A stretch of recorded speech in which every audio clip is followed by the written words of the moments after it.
Welcome to the Neon Noise Podcast, your home for learning ways to attract more traffic to your website, generate more leads, convert more leads into customers, and build stronger relationships with your customers. And now, your hosts, Justin Johnson and Ken Franzen. Hey, everybody. Welcome to the Neon Noise Podcast, where we help you decode marketing and sales topics. This is Justin, and with me, I have my co-host, Ken. Ken, what's going on? Not too much, Justin. How are you today? I'm good. Thank you for asking. We talk quite a bit about the importance of tracking metrics on your website. It allows you to get a good understanding of what your visitors are doing once they arrive to your website, and also helps you identify areas that you may be excelling and some areas that you could possibly use some improvement. Obviously, most of us want to increase our metrics for items like visits, unique visitors, page views, etc. These metrics indicate that things are probably going well and headed in the right direction. However, the metric for bounce rate is one that we would prefer to have a lower number as opposed to something high. So we get a lot of questions from business owners like, I'm not getting any leads from my website, or we've got all kinds of website traffic, but our submissions are really low. People are coming to my website, but they're not staying long. We hear a lot of stuff like this. And once we go back in and start diving and digging into things, try to identify what their issues are, a lot of these questions that these business owners have, they could be indications that you are having some issues with your website and your bounce rate being higher than we would like it to be. So having a high bounce rate could mean that you have something wrong with your site, or maybe possibly something wrong with your strategy. Either you're attracting the wrong site visitor, or visitors are coming and they simply are having a difficult time locating what they need. Today, we want to touch on website bounce rates, basically what website bounce rates are, and just cover some tips on ways that you can help reduce your website bounce rate. A lot of you guys are probably scratching your heads and wondering what the hell website bounce rate is. So you haven't even looked at your analytics report. If that's the case, not a big deal. This is what we're going to cover today. Okay. So the definition of a bounce rate is the percentage of single page visits in which a person, basically they came to your website and they left off of that entrance page. Bounce rate is a measure of visit quality, and high bounce rate generally indicates the site entrance pages aren't relevant to your visitors. So basically, in a nutshell, having a high bounce rate could indicate the information that you have published isn't organized well. Maybe it's hard to navigate. Maybe it's not engaging to the site visitor. There's a number of different things that it could be. So we are going to address some of those problems by providing 8 tips on things that you can do to help reduce your bounce rate. So Ken, why don't we dive in? What do you got on the list for number 1? First up is the formatting of your page. We've mentioned this before, but a lot of times we'll get someone come through our front door and then run screaming back out that door is just the fact that our site's not very visually friendly, that the formatting, it's a giant block of text. You think back to how we used to build websites a long time ago, Justin. Remember what some of those sites used to look like? The formatting, the just, you had a left sidebar, a right sidebar. You had very similar content for every single site. Yes. Sure. And so but it was ugly. It was, compared to now, what we consider of course to be it is. I mean, back then, it actually back in the worked. day, yeah, it was. No, exactly. But that style of site today would realize a very high bounce rate. And so the things that we do now today that we can put in play, use headlines, sub headlines, make them big, make them bold, make them stand out from the rest of the text. Use really good white space, balance in your content. Bullet points are underutilized. Bullet points can really help make your text appealing, seem more digestible, easier to consume, easier to scan. Bold up the text on some of the keywords for that topic of that page. People are going to come to that page based, if they're coming from a search engine visit, they're looking at the title and the description and your that they saw in the SERPs, and they're saying, okay, well, this is what this page is about. And they're going to quickly scan to see how that's close relates. That matches. Yeah, and those bold, those headlines, those bolded words, those are going to be the things that they're really going to cling on to. Visuals like images, charts, screenshots where it's appropriate throughout the page. There are a handful of really good readability tools out there that you can use to test your pages. Just do a Google search for website readability tools. All you have to do is plug in your URL and it gives you the results. And most of these will offer suggestions on what you can do to improve your page formatting. So yeah, definitely. We should come up with, there's a handful of them I think that we use, and we can include those in the show notes, but definitely helpful. Perfect. For helping out with your page formatting. Second is, we just talked about value propositions not too long ago. Having a high bounce rate is usually due to not having a solid value proposition in place. If your customer is confused as to what you're selling or how you're going to solve their problem, how you're going to address their problem, they're going to run for the exit right away, which is obviously going to increase that bounce rate. So the good news is you can address the problem fairly easily by adding a value proposition front and center for your website visitors. If your visitor has a good understanding right away when getting to your site on how you're going to help them solve their problem, then they should continue to stay on your site. Hey, Ken, what are some items that we can make sure that you have in place for your value proposition? Some of the things when it comes to value proposition you want to do is, break it down. Answer the following questions. If you can quickly tell the site visitor what product or service you're selling, the benefits of that product or service, who that target buyer persona is that you're selling to, and what makes you different from your competitors, you're going to crush it. You're going to do much better. And that's going to give them a solid understanding, a solid foundation that's quick, easy to digest, so that they instantly feel like I'm in the right spot, or maybe they're not in the right spot, and they should bounce, and that's okay too. Then it's not our value proposition. We figure out one of the other tips will take care of that. But for the points of the value proposition, cover those 4 items, and you'll be way ahead. All right. So next up, include a strong call to action. You've done all this hard work, right? That, it took you to get all these visitors to your page. You formatted the page nicely. You're providing great content. You just simply do not want them to bounce due to a weak call to action, right? All right. So include a strong call to action. You've done all this hard work attracting visitors to your page. You've formatted the page nicely. You're providing great content. Don't make them bounce due to a shitty call to action, right? We don't want them to exit the page. We want them to take action now.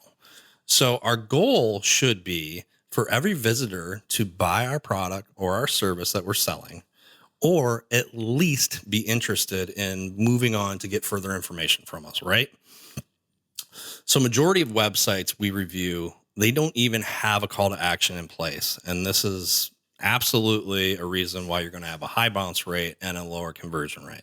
So why don't we talk about some different tips for creating a strong call to action? Yeah, so a couple tips for CTAs. Let's start with urgency. Create urgency. Give them a sense of we need to act now. Use discrete measurements and time in your call to action. Phrases like click now, try our software today. You can even say that there's some type of exclusivity or limited availability to that offer where we're 10 free trials are being given out now, be one of 10, and make that an accurate number. But give the visitor an understanding of how easy and immediate their action should be. Use numbers, concrete digits, including prices, make the action very specific for the visitors. And indicate a specific action. Make your action as specific as possible. You have to tell them exactly what you want them to do. Don't leave any. I think this is a big one stone unturned. That people struggle with. Areas. I do. I think that they're somewhat assumptive, maybe. Tell them what to do. Say, well, tell them how to do it. Give them specific direction on where to go next. Yes, absolutely. And make sure that there's no mistake. I mean, I'm not undermining the intelligence of anyone's audience, but set it up to where a third grader can understand what they should be doing, what that next step is. There shouldn't be a question there. Make your CTA clickable. And this seems like duh moment, but if you're using a text link, underline it. Make it easy to see. If you're using a button, give them, take advantage of some of these CSS abilities, whether it be drop shadows, 3D effects, whatever. Make sure that it looks like it's clickable. I think that buttons that alter some way when you hover your cursor on the top of them, whether it be they invert color or something, definitely lets me know that this is an actionable component, a hotspot. And again, I go back to the beginning of this. These seem like duh moments, but they're small, simple things that you can do that have a major impact. So make sure that your CTAs are clickable. The other thing that I think is often overlooked and should be utilized is the use of color. Use contrasting colors. It draws the eye. Figure out where you want them to go and make sure that that's the focal point and leverage the use of those contrasting colors in that section. Another big one. So you get a lot of sites that people send over to us and they've got, a specific color scheme, maybe it's blues and greens or something along those lines. And then, all their CTAs are blue and green and just kind of blend right in with everything else. And it doesn't stand out. So you don't even know it's there. No, that's a great point. And to kind of piggyback off the colors, another thing I really like when creating CTAs is if you're using an image of a person, have their eyesight look at the actual button or CTA itself. So if somebody's on there, make their focal direction be at the CTA. It'll naturally guide your user to it. Which kind of segues in the next tip is positioning. So if you can put your CTA above the fold, I mean, if we can present the site visitor with a call to action immediately when they land on the page without requiring scrolling, then that's awesome. Some pages have more content than others. So obviously position the call to action, the CTA, where the page naturally, it makes the most sense. If there needs to be some content that's important leads to that CTA, then make that be in the proper progression, I guess.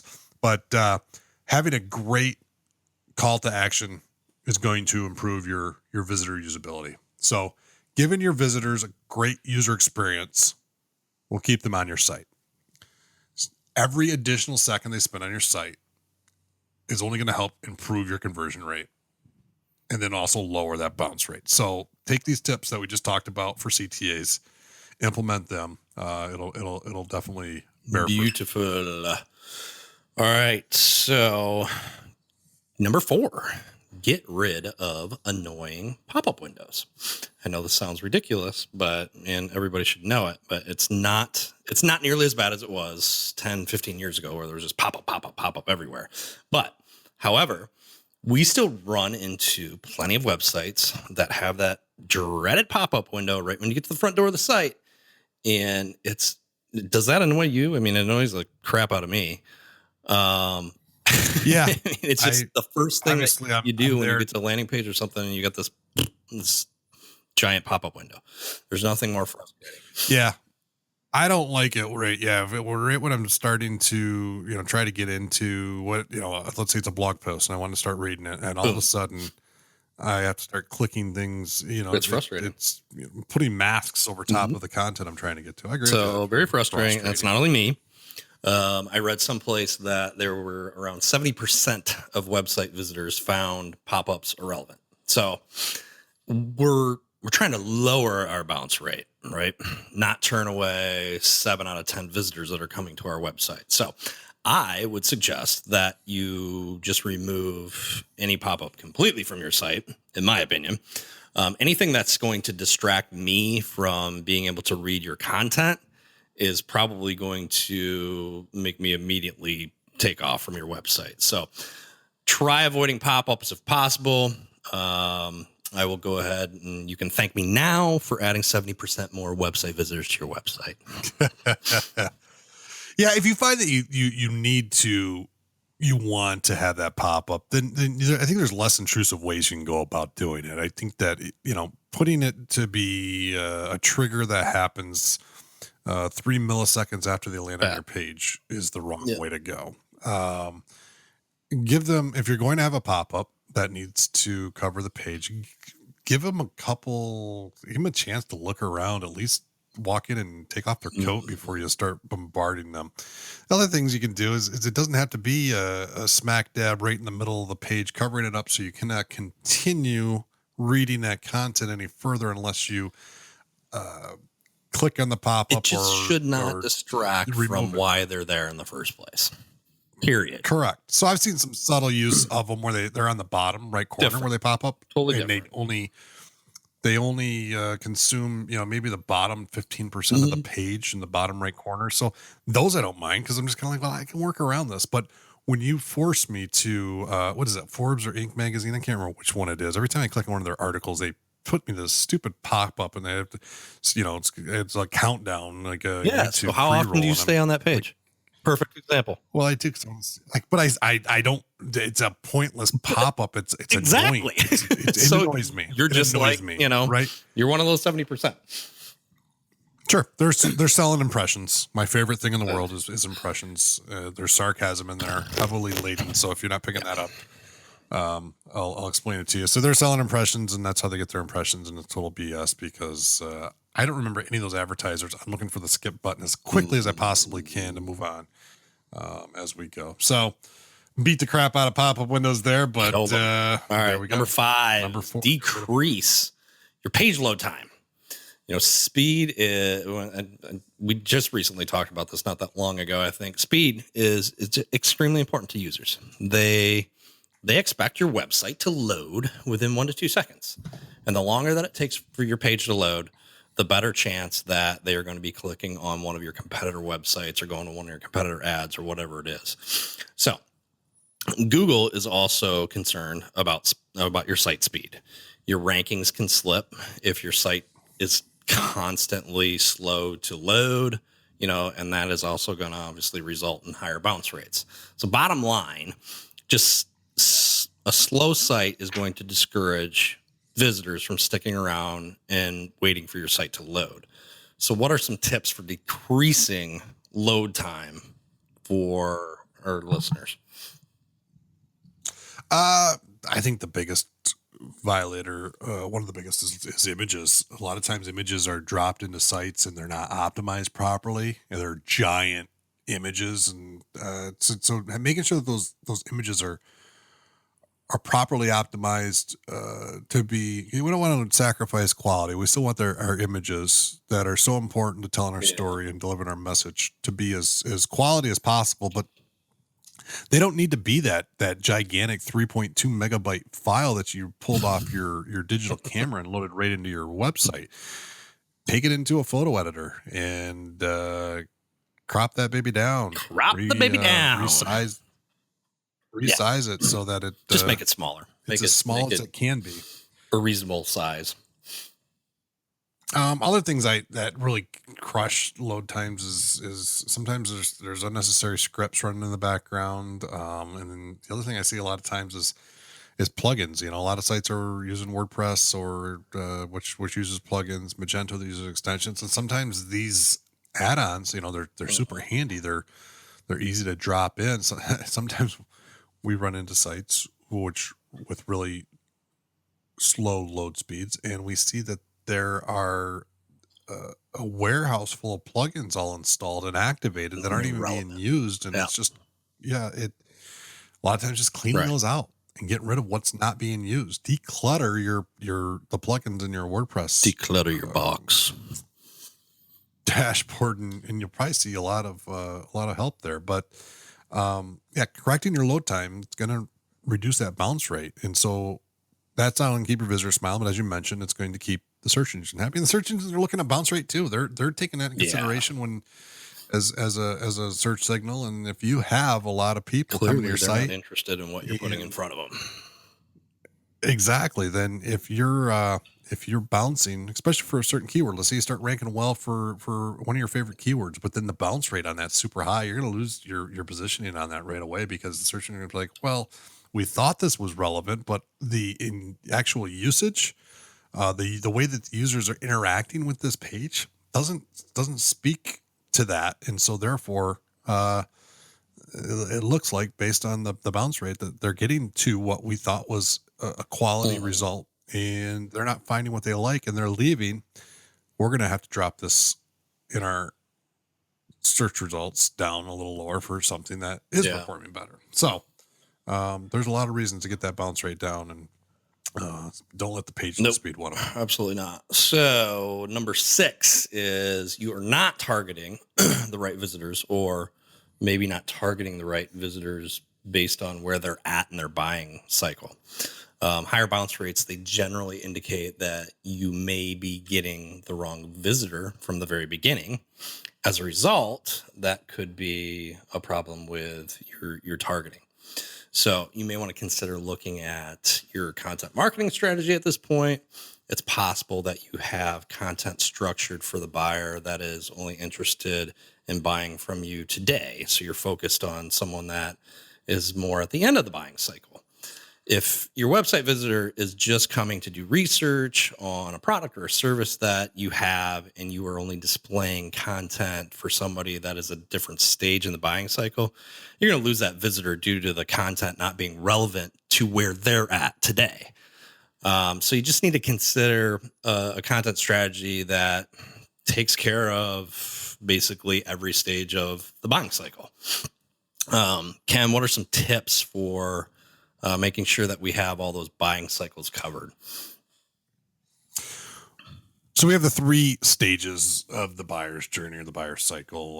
We have awareness, consideration, decision. So I think that the best way to go about this is creating offers for each of these stages. Yeah. I mean, for those that are at the beginning of the buyer cycle, we see that a lot, though. When we talk about that a lot, is we see where they've got offers set up in there for somebody that's, they're ready to buy it today, and that's it. And there's not anything for people that are, considering their products.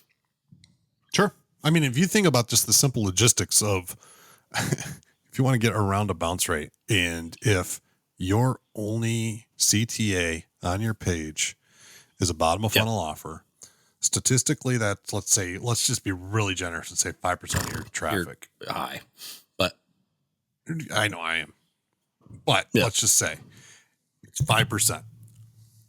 Then only 5% of them are clicking through and ending up on a second page. I'm not saying this is the only way you're going to get another second page look on your site, but back up, stick with me here for a second.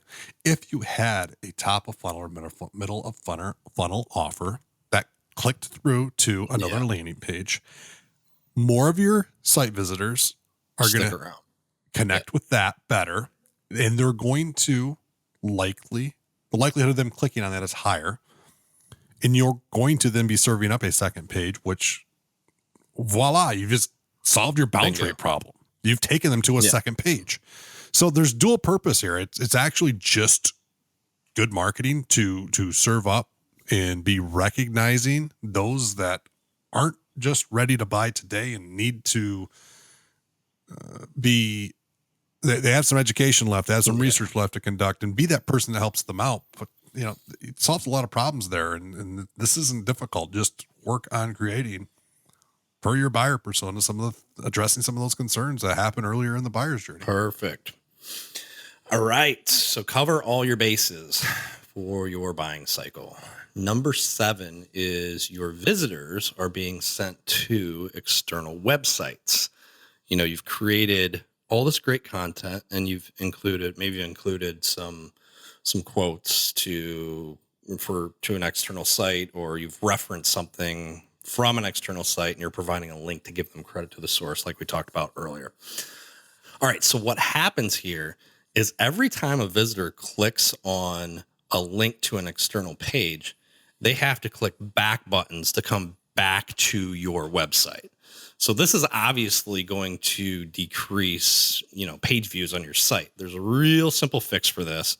When you have these links set up for, different sources and whatnot that you're trying to give credit to on your site, set it up so it opens up a new tab or a new window and ensures that your website is basically still open underneath it, so they don't have to continue to try to click back to get to you.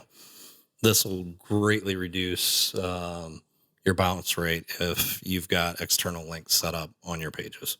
Yeah, and it also speaks to the fact of when sometimes you run into where it's easier to link to an external site where maybe that's content you should create on your own site. And this happens a lot. I don't like to drive traffic. So you made mention of referencing sources where it's due all day long. Absolutely. Yep. Without a doubt. Give credit where credit's due. Where I see this happen most often is when we're in the content creation phase for a website and the client just really wants to be lazy with the content. And they'll say, well, I carry this line. Let's just link to the manufacturer website. And it's like, no, that's not what we're going to do here. We need to create copy for this and talk about their products on our website and keep them under our roof. Point. So there's that small twist to the tip that you just made there. But you definitely, if you got a link to an external website, then have it open up a new browser tab so that your site's still there. It's not being replaced for that new visit. Right. All right. Number 8 is reduce your bounce rate by having a mobile-friendly site. We've discussed the importance of having a mobile-friendly site. We're not going to dive into all that, but as well as the amount of people that are searching for your products or services, it's what did we say last week? It's probably exceeding 50% of your website traffic. Oh, no doubt. Yeah, I mean, you look at all the analytics reports. 50, 60%. Well over anyhow. Half. So it's time to make your website mobile friendly because your customers have their mobile devices on them everywhere. We're living in a mobile age right now where 90 to 95% of your customers are on mobile. So it's time to make your website mobile friendly because your customers have their mobile devices with them everywhere. We're now living in a mobile age. I would guess anywhere from 90 to 95% of your customers are on mobile. So your website must be optimized for them. As you can see, there are quite a few different items that could affect your high bounce rate. If you're experiencing a high bounce rate, review the list that we've discussed today, make adjustments, and continue to monitor your bounce rate. Well, that wraps up the episode for today. We hope you enjoyed the conversation about bounce rate and how it will help you understand bounce rate better and address some of the problems you may be having. Until next time, this is Justin and Ken from Neon Noise. Make it a great day. Thank you for listening to this episode of the Neon Noise Podcast. Did you enjoy the podcast? If so, please subscribe, share with a friend, or write a review. We want to cover the topics you want to hear. If you have an idea for a topic you'd like Justin and Ken to cover, connect with us on Twitter at Neon Goldfish or through our website at neongoldfish.com.